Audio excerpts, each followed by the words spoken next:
절대 진리란 존재하지 않는다. 객관적인 진리라고 생각되는 것들을 다 해체시켜라. 근데 진리가 뭐죠? 궁극적인 진리가 뭐죠? 아버지의 말씀은 진리니이다. 하나님 말씀입니다. 내가 곧 길이요 진리요 생명이니 예수 그리스도께서 사실 진리십니다. 우리 주님이 진리시잖아요. 그렇게 해서 이제 우리가 살고 있는 이 시대를 포스트 모던 시대로 설명할 수 있는데요. 그러니까 우리가 전도할 때에도 나도 당신을 귀찮게 하지 않을 테니 당신도 나를 귀찮게 하지 말라. 이런 암묵적인 동의가 요구되는 시대가 우리 시대입니다. 그 전에는 둘 중에 하나가 진리라면 다른 하나는 거짓이라는 말이 통용됐잖아요. 우리 시대는 그게 통용되지 않아요. 이게 진리고 다른 것도 진리가 될 수 있어요. 모든 사람이 기준이 되니까요. 이것이 이제 우리가 복음을 전하는데 지금 많은 장애가 되는 겁니다. 무엇이 옳고 그른가의 문제를 이것이 내게 무슨 느낌을 주는가의 문제로 대체시켜버린 겁니다. 그래서 자기의 느낌, 감성을 중시하는 시대가 되었다는 겁니다. 이 포스트 모더니즘 교육을 정말 앞장섰던 사람이 이 존 듀이라는 사람입니다. 제가 잠깐 자료를 보여드릴게요. 이 사람이 이제 존 듀이라는 사람입니다. 이 사람의 가장 큰 업적은 미국의 교육과정 중에 성경적인 스탠다드를 다 빼버렸다는 겁니다. 저도 대학에서 이제 교육학 수업을 들을 때 이 사람에 대해서 많이 배웠거든요. 이분의 책도 읽기도 하고요. 좋은 분인 줄 알았어요. 나중에 알고 보니까 이분은 이 포스트 모던 교육을 진짜 앞장섰던 사람입니다. 미국의 교육과정 중에 성경적인 기준 자체를 완전히 빼버렸어요. 이때부터는 이제 미국에서 성경적인 스탠다드를 더 이상 가르치지 않습니다. 1930년대부터 미국의 진화론이 확산되기 시작했고요. 60년대에 미국의 교과서에 진화론이 들어갑니다. 그때부터 미국의 자살률이 급증합니다. 그거 아십니까? 한때 자살률이 유럽이 1등이었고요. 그 다음에 일본이 1등이었고 미국이 1등이었고 지금은 어느 나라가 1등이죠? 우리나라가 1등이잖아요. 이게 교과서에 진화론이 실린 순서라는 거 알고 계십니까? 진화론이 사실이면 우리는 먼지티끌인 겁니다. 동물 중 하나잖아요. 그래서 이제 미국의 자살률이 급속도로 증가합니다. 그리고 이 존 듀이라는 사람은요, 주입식 교육이 나쁘다고 얘기했습니다. 그런데 진짜 주입식 교육이 나쁜 것일까요? 성경에서 말하는 교육은 주입식 교육입니다. 하나님은 사람하고 토론하지 않으셨어요. 일방적으로 선포하셨죠. 하나님은 말씀하셨습니다. 교회에서 전해지는 설교도 토론이 아니지 않습니까? 일방적인 선포입니다. 1960년대부터 이제 이 포스트 모던 교육이 굉장히 활발하게 이루어졌고 60년대 이 기점으로 미국의 문화가 완전히 바뀝니다. 이때부터 이제 히피 문화, 하드록 같은 게 성행하기 시작하고요. 마약 복용, 동성애, 자살률, 불륜 이런 것들이 이제 급증하게 됩니다. 그래서 60년대 이전의 학생들에게는 너 동성애에 대해서 어떻게 생각하니? 라고 물으면 그거 잘못되었어요. 이렇게 대답했거든요. 그런데 60년대 이후의 학생들에게 동성애에 대해서 어떻게 생각하니? 라고 물으면 이렇게 대답해요. 저 그거 싫어요. 옳고 그르냐의 문제를 내가 좋냐 싫으냐의 문제로 대체해서 생각한다는 겁니다. 그러니까 절대적인 기준은 존재하지 않아요. 성경적인 기준은 존재하지 않아요. 너가 선택하라는 겁니다. 이것이 이제 포스트 모던 시대에 볼 수 있는 모습들이죠. 그래서 어린 학생들이 지금 학교에서 성경적인 기준, 도덕적인 기준을 배울 거라는 기대를 아예 버리셔야 돼요. 지금은 그렇게 가르치지 않습니다. 그리고 이제 아까 말씀드렸던 프랜시스 셰퍼라는 학자가 이야기할 때 이렇게 얘기를 해요. 근데 그분의 말이 참 일리가 있습니다. 어떤 시대가 이렇게 변화할 때 가장 먼저 영향을 주는 학문이 있다면 이게 철학이다 이렇게 이야기합니다. 가장 먼저 이제 철학이 바뀌게 되면 철학의 흐름을 가장 민감하게 반영하는 것이 미술이다 이렇게 얘기합니다. 미술 다음에 그 다음에 음악이 반영하고요. 그 다음에 이제 일반 문화 영향을 받고 일반 문화가 바뀌고 맨 마지막에 신학이 바뀐다는 겁니다. 그러니까 마지막에 신학이 바뀌면 이제 그까지 온 거죠. 그 시대가. 포스트 모더니즘의 대표 철학이 실존주의였고 그 영향을 받아서 미술과 음악이 발빠르게 영향을 받기 시작합니다. 그래서 제가 자료를 좀 보여드릴게요. 이분이 이제 프랜시스 셰퍼라는 기독교 그 사상가입니다. 아주 그 포스트 모더니즘에 대해서 아주 잘 예견했던 그 학자인데요. 자, 보세요. 이 구스타프 크루베라는 화가는 사실주의 화가입니다. 모더니즘적인 작품들이에요. 그러니까 이분의 작품을 보면 이것이 그 사진인지 그림인지 분간이 안 될 정도로 아주 정밀하게 그렸잖아요. 이것이 이제 모더니즘 예술이었습니다. 있는 객관적인 그 실체를 그대로 반영하는 겁니다. 이것이 이제 우리가 전통적으로 알고 있는 미술이잖아요. 이게 이제 모더니즘 작품인데요. 그런데 포스트 모더니즘 작품을 보세요. 이분이 이제 마리셸 디샹이라는 그 화가인데, 이분이 그린 이제 가운데 이 그림이 제목이 계단을 내려오는 나부예요. 오른쪽에 있는 그림의 제목이 처녀에서 신부로의 이행. 어디 처녀가 있어요? 그죠? 어디 신부, 저만 안 보이는 거 아니죠? 그러니까 객관적인 진리가 존재하는 것이 아니라 바라보는 사람에 따라 주관적인 진리가 존재한다. 이 사상을 미술이 지금 반영을 하고 있는 겁니다. 이 포스트 모더니즘의 대표적인 또 화가가 바실리 칸딘스키라는 러시아 화가인데요. 왼쪽 작품의 제목이 뭘까요? 노랑, 빨강, 파랑이라는 제목의 작품이에요. 그러니까 이 작품을 보는 사람 그 마음대로 해석할 수 있는 겁니다. 각자가 보이는 대로 느끼는 대로 해석하면 그게 정답이라는 겁니다. 오른쪽에 있는 작품의 제목이 오렌지입니다. 저만 오렌지 안 보이는 거 아니죠? 이게 어떻게 오렌지인지 모르겠어요. 그러니까 객관적인 진실, 객관적인 진리란 존재하지 않는다. 내가 만들어내는 주관적인 진리만 있을 뿐이다. 이 포스트 모던의 사상을 미술이 지금 반영하고 있는 겁니다. 이게 핵심 사상이에요. 이분은 이제 미셸 푸코라는 포스트 모던 사상가입니다. 그런데 여기 이제 파이프 그림이요, 르네 마그리트라는 화가가 그린 그 그림인데, 이 그림에 대해서 이 사상가가 이렇게 평론을 했습니다. 저 파이프 두 개는 다 파이프가 아니다. 무슨 말이에요? 아니, 파이프인데 파이프가 아니래요. 그러니까 현실 물건에 대한 결정된 개념은 없다. 어떤 객관적인 현실이라는 것은 존재하지 않는다. 바라보는 주관적인 진리만 있을 뿐이다. 이게 이제 포스트 모던적 사상입니다. 이걸 이제 미술과 음악이 반영하기 시작하고요, 문학적으로 넘어옵니다. 이 볼프강 이저라는 이 사람이 이렇게 얘기합니다. 텍스트는 결정된 의미가 없고 그 의미를 생산하기 위해 독자에게 의존한다. 무슨 뜻인 줄 아시겠어요? 기록되어 있는 텍스트에는 결정된 의미가 있는 게 아니다. 그것을 해석하는 독자에 의해서 의미는 확정된다. 이런 뜻입니다. 그러니까 객관적인 진리 자체를 완전히 부정하고 있는 거죠. 각자 주관적인 느낌에 따라서 진리는 만들어진다라는 것이고요. 롤랑 바르트라는 이분은 이렇게 얘기합니다. 그것은 당신의 해석일 뿐이다. 독자의 관점에 따라 모든 것이 다 바뀔 수 있기 때문에 당신이 해석하는 그것이 그 텍스트가 의미하는 의미이다. 이 말입니다. 이런 영향을 우리가 지금 받고 교육을 받고 살고 있다는 겁니다. 이분은요, 이 세상에 철학은 없다. 단지 시인이 있을 뿐이다. 그러니까 결정되어 있는 어떤 의미나 철학이 존재하는 것이 아니라 그 텍스트를 접하는 독자가 자기 구미에 맞게 음미하고 해석하면 되는 것이다. 절대적인 진리는 존재하지 않는다.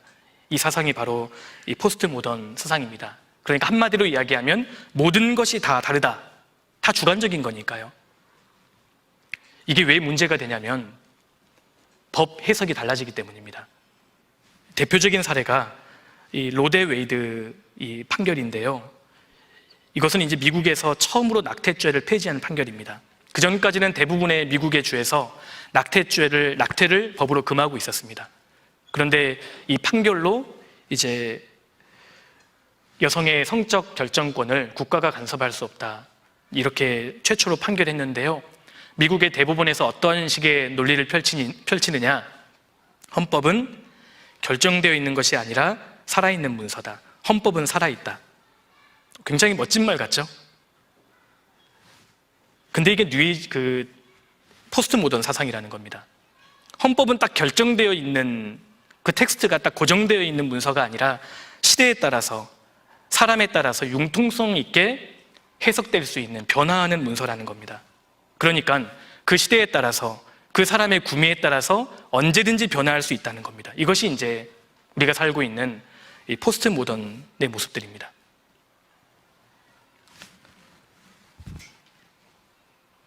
절대 진리를 부정하기 때문에 상대주의가 나올 수밖에 없고요.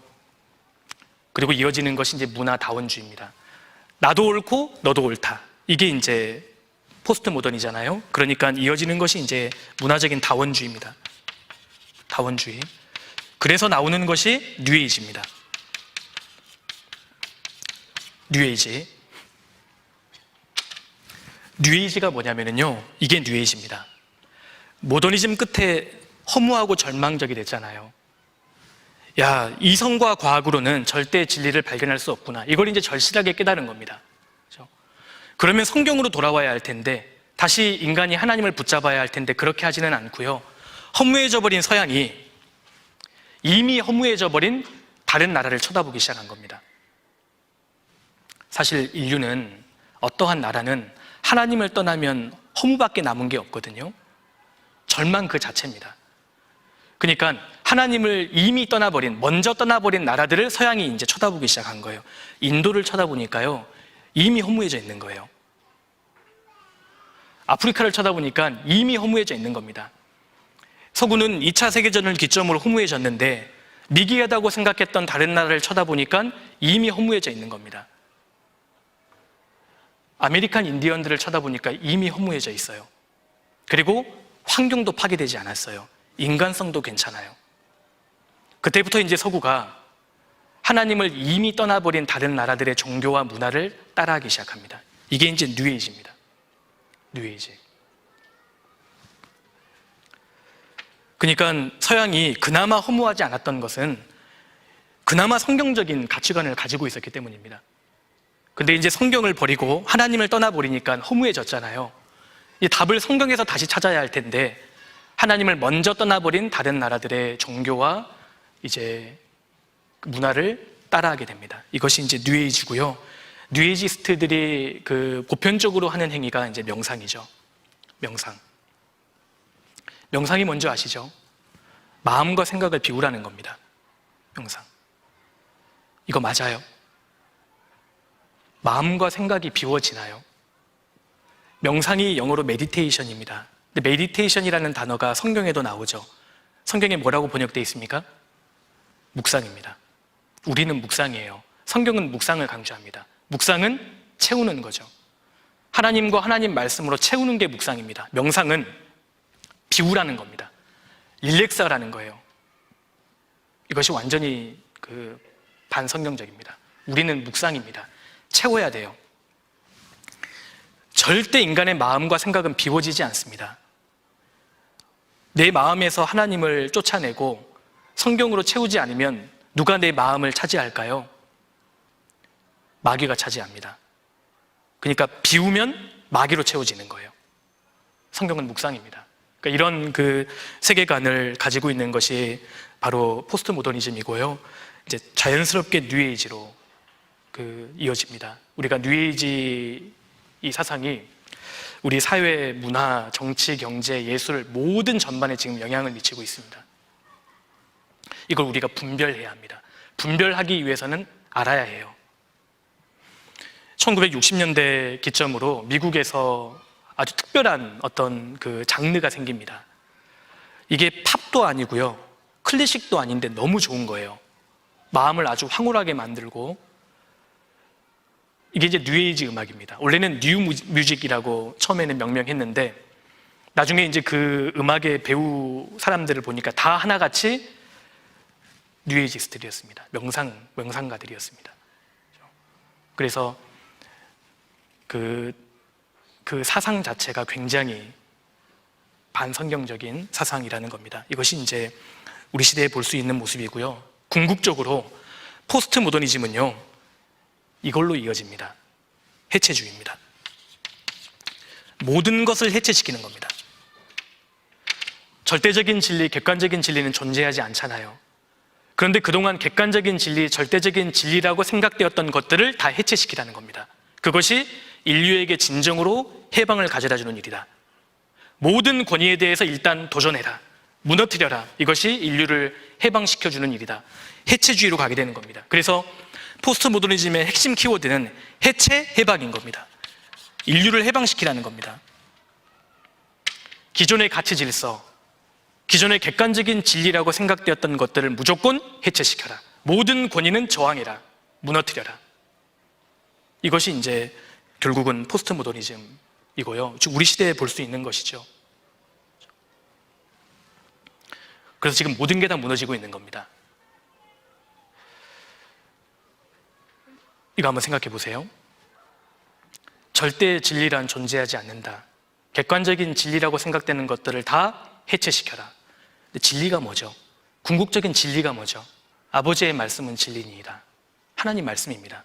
내가 곧 길이요 진리요 생명이니 예수 그리스도께서 사실 진리십니다. 우리 주님이 진리시잖아요. 그러니까 모든 절대적인 진리라고 생각됐던 것들을 해체시켜라. 결국 누굽니까? 하나님과 하나님의 말씀을 공격하는 겁니다.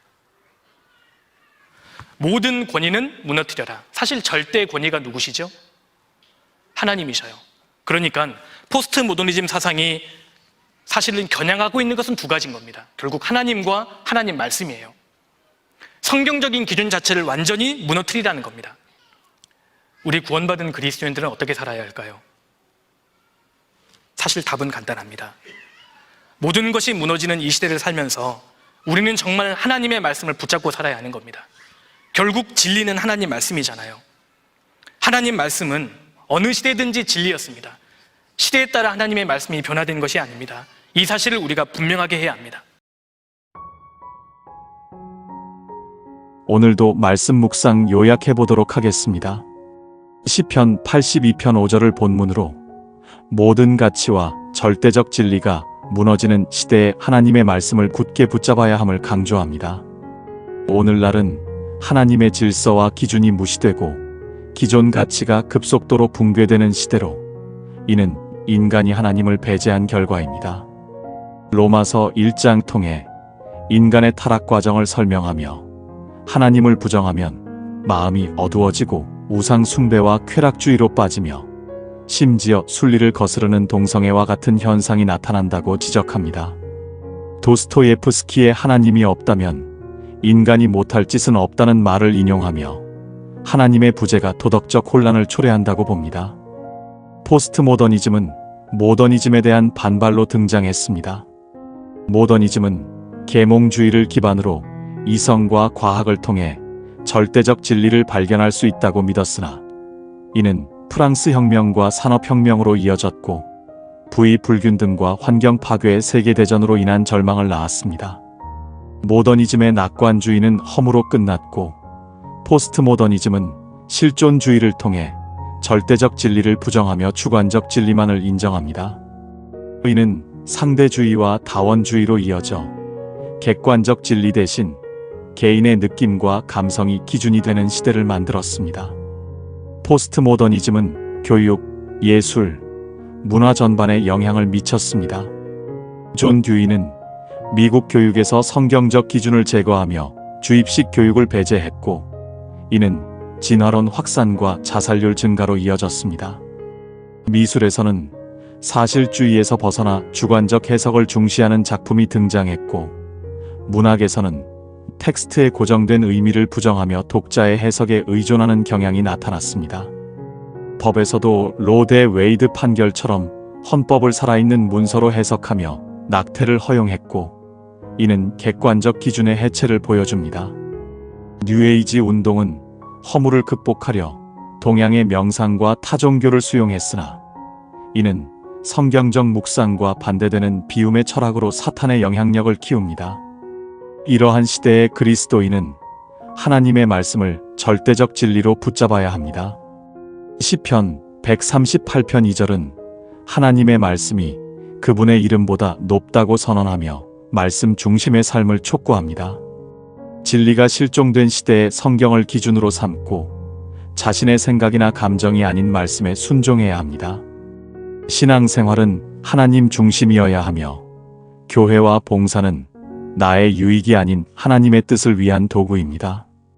복음은 진지한 메시지로 자극과 재미를 추구하는 세대의 일을 전하는 것이 우리의 사명입니다. 하나님의 말씀을 두려워하며 진리를 굳게 붙잡는 삶으로 혼탁한 시대의 빛과 소금의 역할을 감당해야 합니다. 오늘 말씀도 들어주셔서 감사합니다.